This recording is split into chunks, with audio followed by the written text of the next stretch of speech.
Okay.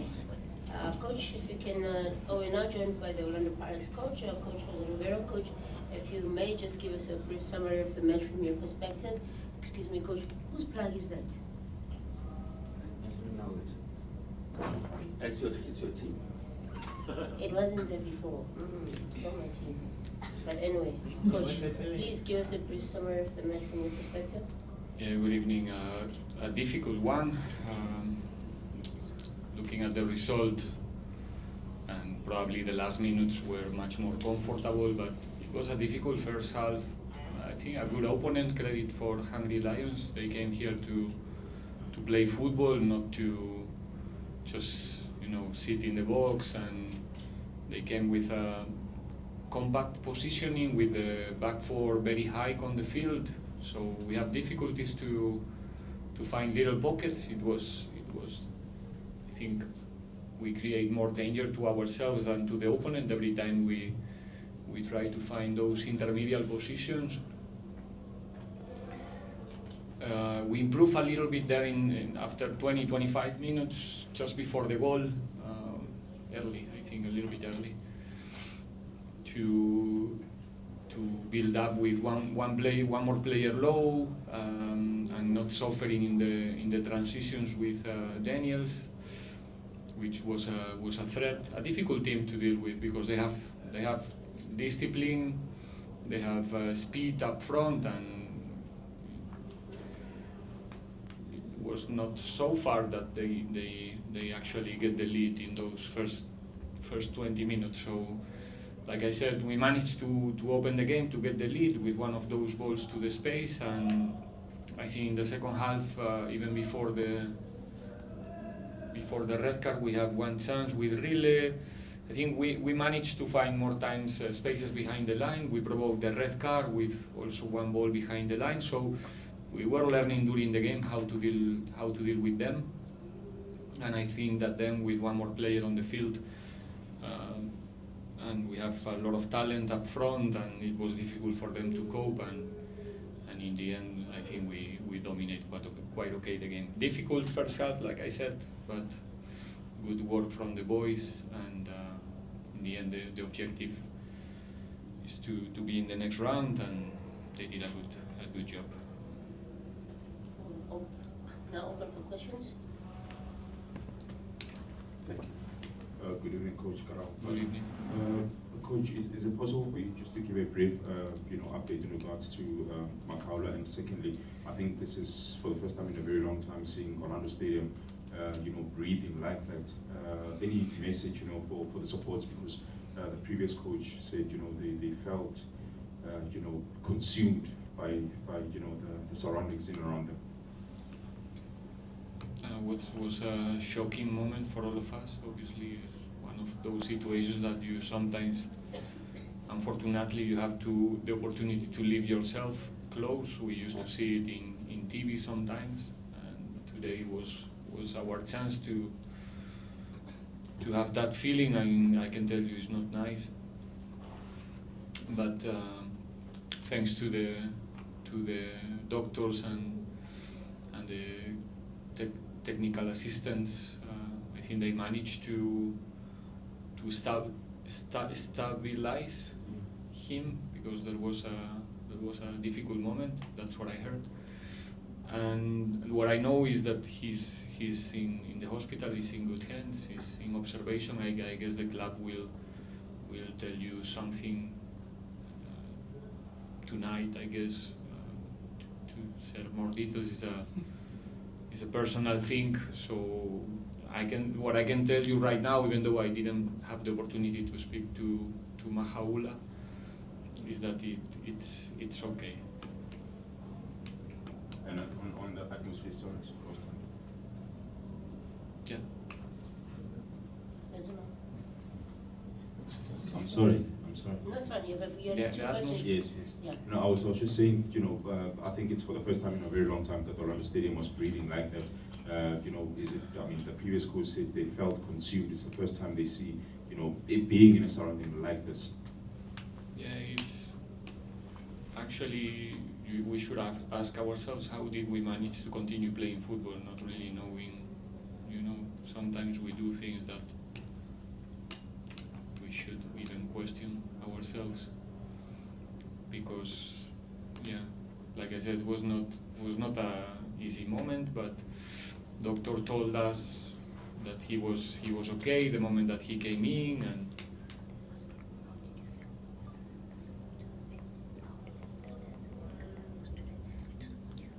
okay. Breathing waters. It should be in Spanish. Yeah. Sorry. The support today, it was, I think it's coming also from the derby. People came today much more optimistic and understanding that, it's like when that's the beauty of this game. I mean, our objective should be that when we finish the game, the people, it's checking when is the next one. You understand? And I think that was a little bit the feeling after Chiefs game, after the derby, that people is checking, okay, when we have another chance to see these guys playing football. And I think that was the atmosphere today in Orlando, which I have to say that was not in the last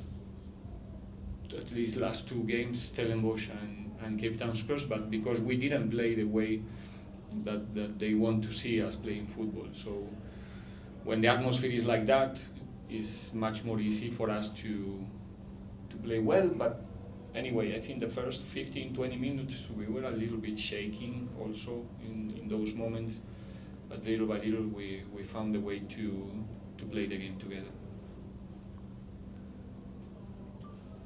Jablong from Miss 24. To add on that, Coach, what will it take to turn Orlando Stadium into a fortress, a place that visiting teams don't like coming here? Because it's a stadium that the sound is second to none in terms of the fans, and also when things are good, they're able to also play with the team. Absolutely. I mean, if you have that amount of people behind, and it's difficult to lose points. But it's us. We need to invite them to come with our football, with scoring goals. We know what the Pirates fans want, and it's on us to give them what they are looking for with good performances. I'm sure that if we continue winning games at home and scoring goals, they will, little by little, come and support us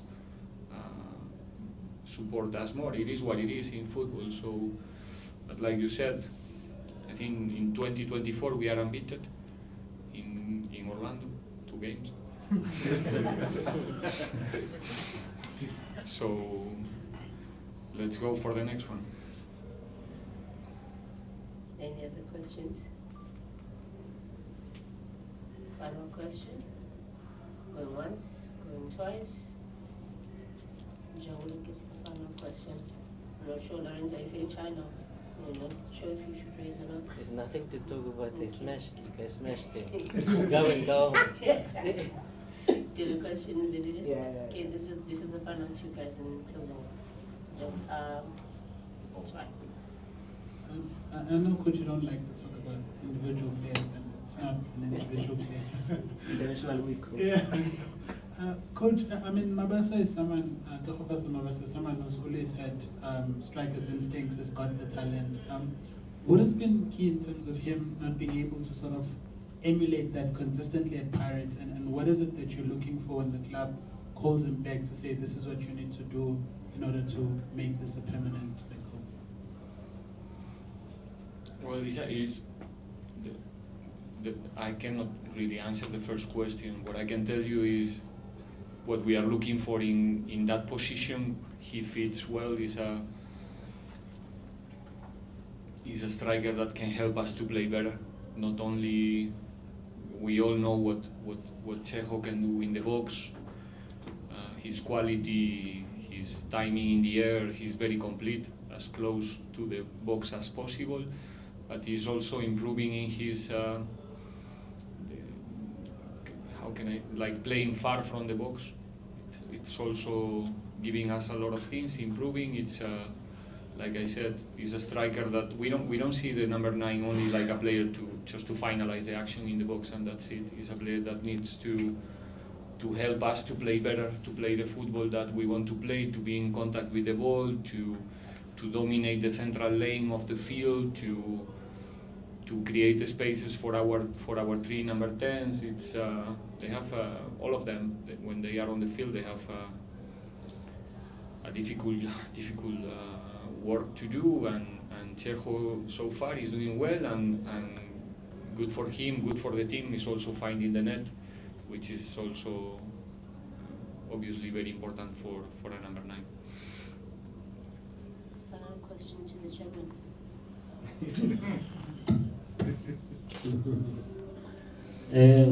Coach, I'm sorry to take you back. I just noticed around the incident that happened of Makaula, and then I saw the reaction of some players, maybe just some few moments before time now, they would respond. You could see some jittery there and there, maybe it was working with them, but the performance they showed in the second half, it was just something totally different. And I was just reminded of, and I saw even you had Mutelezi kept a clean sheet with all what he's gone through. A lot has been said about South African players, maybe mental strength, not being strong enough. But I'm also reminded of how we saw some players and how they dealt with this at the AFCON. So since you got here, would you say the aspect of mental health, in fact mental strength, is something that is improving for the South African players that you've coached?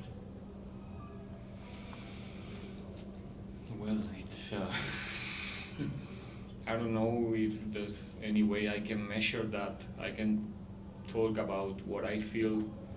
It's obviously that we were already working together for 20 months, 21 months. And we went through many different experiences together. Football and no football, professional and not professional, because we are a big family. We are about 60 humans every morning in Rand Stadium, between players and coaching staff. So we have, you can imagine in that space of time, a lot of things has happened, and I think we try to grow with others' experiences as well. You understand what it happens to Melusi recently? Nobody can, guarantee that it's not going to happen to me. So what is happening to me, it's going to help them as well. So we try to, it's like a family in the end, and we try to grow together and use the experiences and all the things that are happening around the team, which are not few, obviously, because of many reasons not related with football.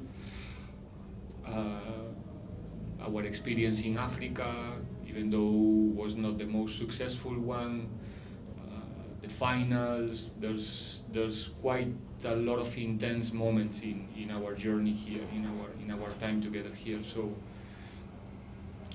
that's the way, accumulate those experiences, get strong after, especially the difficult ones. That's how you grow, that's how you improve, going through difficult moments. And that's how little by little we getting better. And on that note, we reach the conclusion of our press conference. Thank you, Coach. Thank you, Gracias. Mr.